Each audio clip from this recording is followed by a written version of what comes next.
Vous avez mis une affiche qui dit que vous n'allez pas vendre les livres d'Annie Ernaux parce qu'il y a plusieurs raisons. Parce que, entre autres, c'est parce qu'elle est antisémite. Parce qu'elle est antisémite, ouais.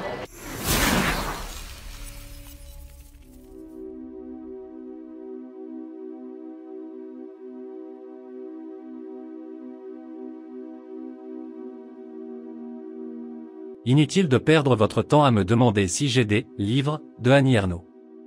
Je ne propose pas de livres de collabos antisémites, hystéro-féministes, indigénistes, racialistes, et tout ce qui est en liaison avec la puanteur woke. Elle est racialiste, indigéniste, et moi j'en veux pas. Elle est woke, et ça m'intéresse pas. J'en veux pas.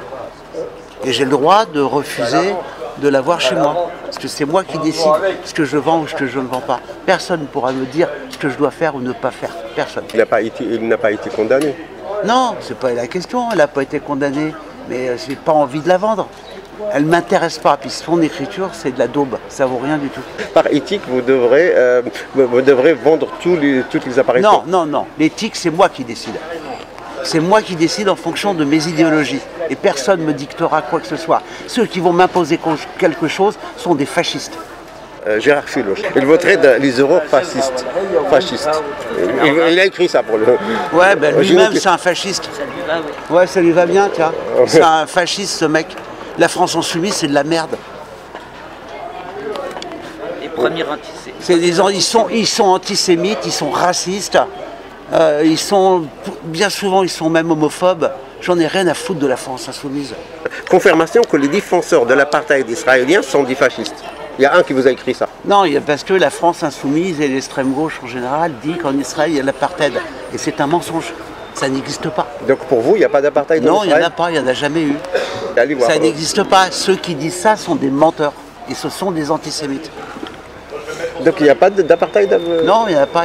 Moi j'ai interviewé plusieurs personnes, mais on dit le contraire. Hein, non, c'est pas vrai, ce sont des menteurs. Et pourquoi, par exemple, les Arabes et tout ça, les musulmans, ils n'ont pas les fonctions publiques, ils n'ont pas c'est pas vrai, c'est un mensonge.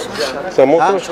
C'est un mensonge. Ils ont le droit. Ils siègent à la Knesset. Ils sont même députés. Il y a des députés arabes en Israël. Il y a un parti arabe.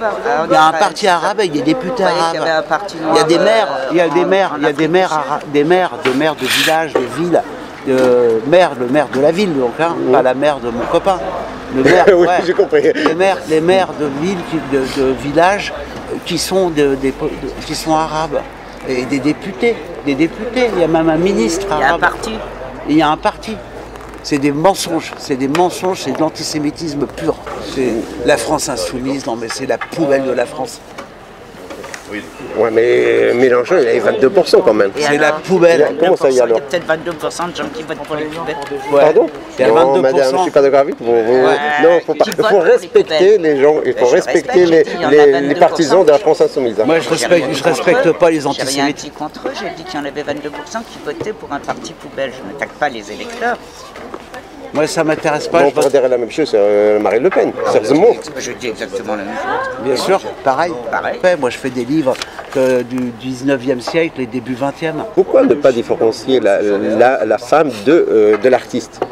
C'est comme l'affaire de Dieudonné. Parfois, on ne va pas voir ce spectacle parce qu'on dit qu'il est antisémite. Est-ce qu'il ne faut pas voir que le côté artiste, mais pas le juger sur ses opinions? On dit ça aussi pour Céline. Oui, c'est ça. On dit ça, il faut séparer l'œuvre de l'individu. Voilà. Mais vous ne séparez pas l'œuvre de l'individu. Chez Céline, il y a l'antisémitisme, mais il y a un peu de talent. Chez Arnaud, il y a l'antisémitisme, mais il n'y a pas de talent. Il y a pas, on cherche le talent, on n'a pas trouvé encore. Oui, mais attendez, mais c'est quoi votre décision pour juger qu'il n'a pas de talent? Il y a quand même, c'est le prix Nobel quand même.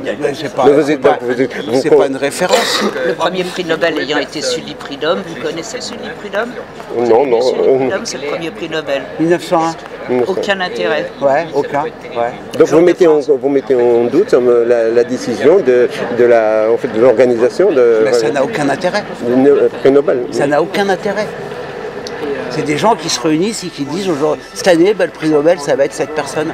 On s'en fiche, c'est pas intéressant. De toute façon, c'est politique. C'est politique et c'est subjectif. C'est pas parce qu'ils ont décidé que telle personne serait prix Nobel de littérature que c'est une référence absolue. C'est rien du tout.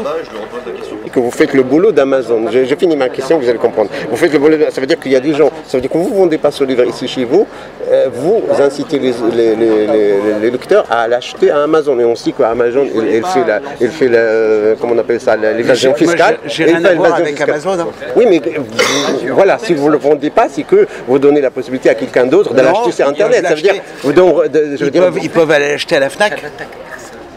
Il y a toutes les librairies. Il y a toutes les librairies dans le quartier, il y a plein de librairies de neufs. Moi, je ne fais pas de livres neufs, donc je ne vois pas en quoi je ferai le boulot d'Amazon. Les gens sont assez responsables pour aller acheter ailleurs qu'à Amazon. Ils ont besoin de personne. On va à la FNAC, ça suffit. Ou alors chez la librairie de Chan qui est en face, qui est très bien. Mais chez Chan, ils ne vont pas vendre Arnaud.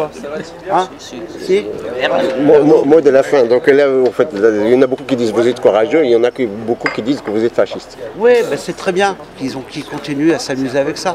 J'en ai complètement rien à foutre. Vous avez un mot de la fin? Merci. Non, rien, voilà, j'en ai rien à foutre. Merci beaucoup.